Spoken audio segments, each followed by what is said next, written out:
ఇక వార్తల్లోని వివరాలు. కూటమి ప్రభుత్వం ఏర్పడిన 8 నెలల కాలంలో టీటీడీలో పాలన గాడిన పడిందని అన్నారు ఏపీ మంత్రి వాసంశెట్టి సుభాష్.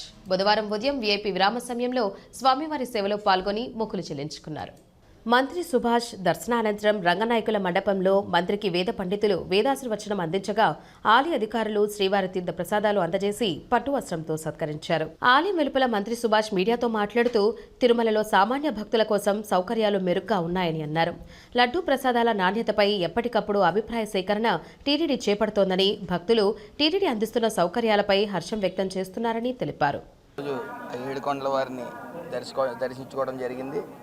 ముఖ్యంగా ప్రసాద నాణ్యతలోని, గుడి శుభ్రం విషయంలోని అంతా పకడ్బందీగా ఈ గత 8 నెలల నుంచి జరుగుతూ ఉంది. ప్రసాదంలో నాణ్యత అనే దానికోసం కానీ, ఈ గుడి యొక్క ఫీడ్బ్యాక్ కోసం కానీ ఫీడ్బ్యాక్ బుక్ అనేది ఒకటి ఏర్పాటు చేయటం, దానికి నిదర్శనం అంటే మేము భరోసాకి నిదర్శనం. అది ఏదున్నా సరే ఫీడ్బ్యాక్ బుక్లో నమోదు చేయండి అని బుక్ పెట్టడం. గతంలో ఎప్పుడు కూడా ఈ ఫీడ్బ్యాక్ బుక్ అనేది ఇక్కడ దర్శనం ఇవ్వలేదు గుళ్ళో.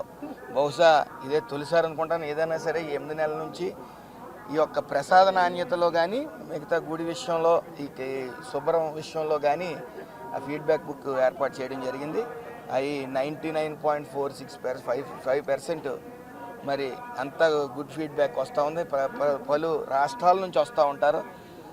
ఒక్కొక్క రుచి ఒక్కొక్కరికి అలవాటు అవుతుంది. కానీ అయినప్పటికీ ఇక్కడ ప్రసాదాన్ని ప్రతి ఒక్కరూ నాణ్యత విషయంలో కానీ ఇంకోటి కానీ మరి అందరూ కూడా ఫీడ్బ్యాక్ బుక్లో పాజిటివ్ రెస్పాన్స్ 95% పాజిటివ్ రెస్పాన్స్ వస్తుందంటే దాన్ని బట్టి అర్థమవుతూ ఉంది ఈ యొక్క ఎంత చిత్తశుద్ధి ఉంది ఈ దేవాలయాల పట్ల, దేవాలయ యొక్క ప్రసాదాల పట్ల అనేది మీకు తెలుస్తూ ఉంది.